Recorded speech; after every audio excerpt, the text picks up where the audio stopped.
Hi, Genki Call here with your Soulforge offerings for the week of September 25th, 2023. Two major important things. First, in the weapons, do not craft the Silver Saber. You're going to see this in here as new. You don't have to craft it with your diamonds. You can get it in the event shop for the Journey event. Assuming that you're going to be buying a few tiers, then you'll get this with your gems. You don't have to use your diamonds on it. But the most important thing I want to point out is, gasp, Tesla. Get Tesla. If you don't have her, get her. She is one of the most powerful troops in the game, and she got a buff when we went to Donna not too long ago. She is amazing. Absolutely amazing. And if you do nothing else, if you craft nothing else, get this girl. And yes, Tesla is a girl. See? You can see it right. Anyway, Tesla. Get Tesla. She's amazing. Doesn't do much, right? But it's boosted by all ally and enemy armor with a 3-to-1 ratio. She's incredible. And she's part of the fastest delve team that you can possibly have from 20 to 500. She absolutely get this if you don't have her yet. So, let's go over the other stuff. I didn't see anything in the summoning stones that's really stand out. The silent one, I never use this guy. He is from Pan's Vale, so if you need another troop there for a power level, you can do it, but I mean, I'd rather use those gems on something diamonds on something I actually will use, like Tesla, than on something for my power levels. But it just depends on what your aim is in the game. But 800 diamonds for this guy, not great. Silence all enemies and myself. The water link is very nice, but you know, just in general, I've never used him. As far as other legendaries, we have Gru's the Undefeated, and he is going to do damage to one enemy, curse them, and inflict 2 to 4 stacks of bleed. 4 stacks of bleed will do 10 true damage a turn, but still, he does do double skull damage versus humans, but, you know, just in general, 800 diamonds for that, not worth it to me. Delahan, he's a gimmicky troop, and I kind of like him. So he does damage to an enemy boosted by ally and enemy deaths. Kill either the first enemy or the first ally. Here's the thing, he can't kill Leona's Tower, and he can't kill Enraged Kurandara. They're immune to insta-kill. I've tested this out, so you can, you know, do some damage with the possibility of killing them, and no chance of him killing your own team, as long as you've got Leona's Tower up there. I don't recommend Enraged Kurandara, because Enraged Kurandara will mana block him on red, but you can. I'll see if I can find the video where I was working on this, but it was pretty fun. We were testing this out during a team building roulette one day and found that out. So again, 800 diamonds, I wouldn't, but that's me. As far as the mythics go in here, Tourmaline is from Hellcrag. He does damage to all enemies, drains 4 mana from all enemies, boosted by gargoyle gems. The gargoyle gems don't do a lot of extra damage. You'll get an extra 3 damage to each enemy per gargoyle gem on the board. Generally, you don't want to let those sit on there, but it can add up. And he is a demon knight. He is not a construct, so running him with an all-construct team is not going to work very well.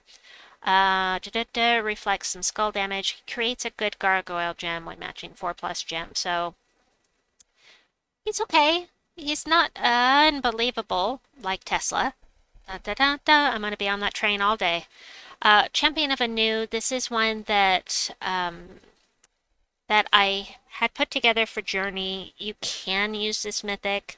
He's not actually a bad troop. He has 60% skull damage reduction.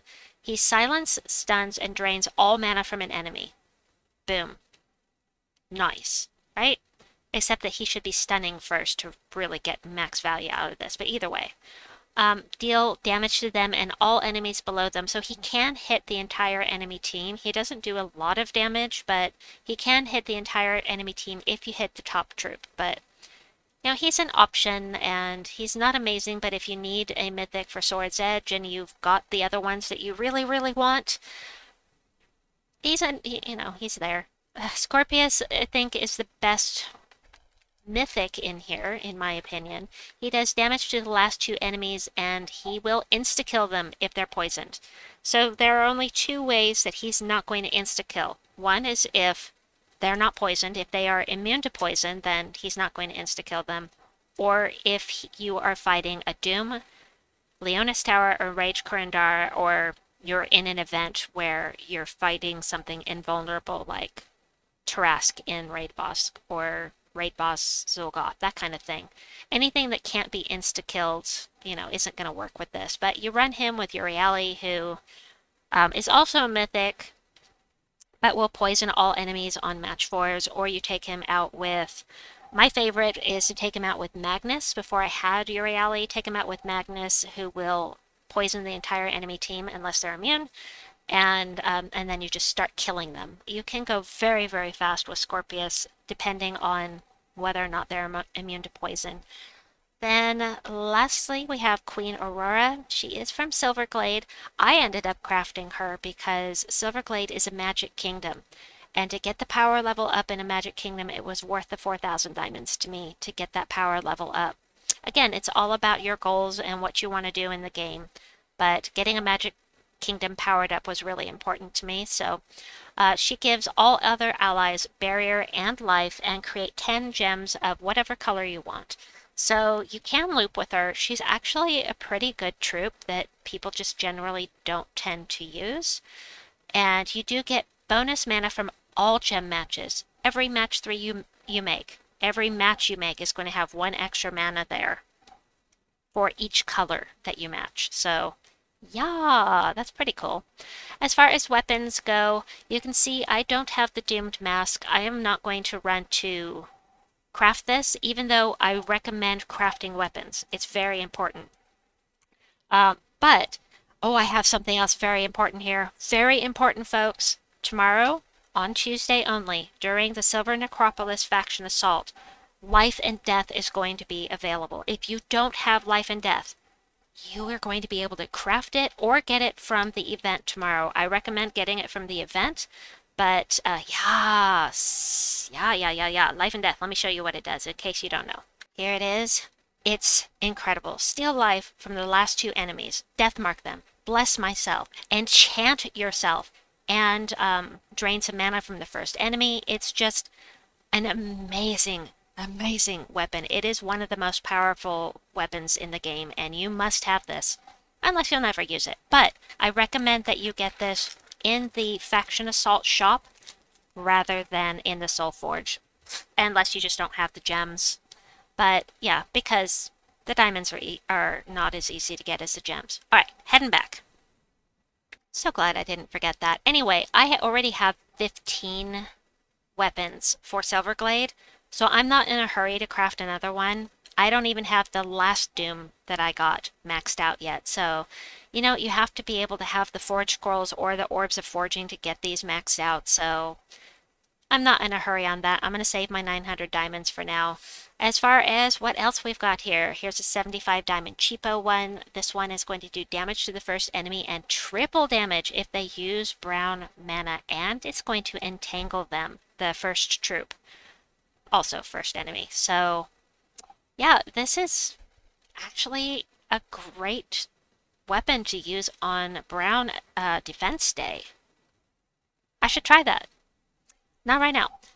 Next up, we have the Crystal Point. This is going to do damage to an enemy boosted by Silverglade allies, then create a mix of 6 yellow and purple gems for each Silverglade ally.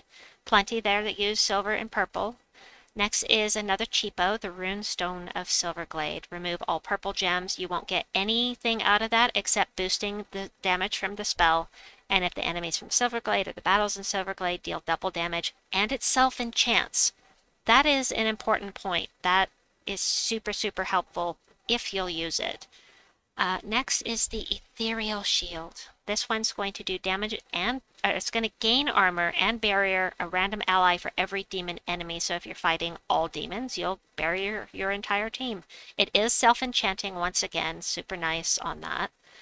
Next up is the Wild Orb. I remember this. Create 3 to 8 wild cards with various multipliers. Actually, really powerful weapon I always forget exists. That uses red and purple. It's a good weapon. Yeah, I like that one. Wand of Stars, Trick or Treat, always here. Emerald Blade is one of my favorite types of weapon. It's a splody weapon. You explode purple gems, random status effect to all Silverglade allies, and summon a Silverglade troop. And is there anything else here? Yes, Arcanus's Blade. This is semi-new. They'll damage to an enemy, and if Arcanus is on the team, enchant myself.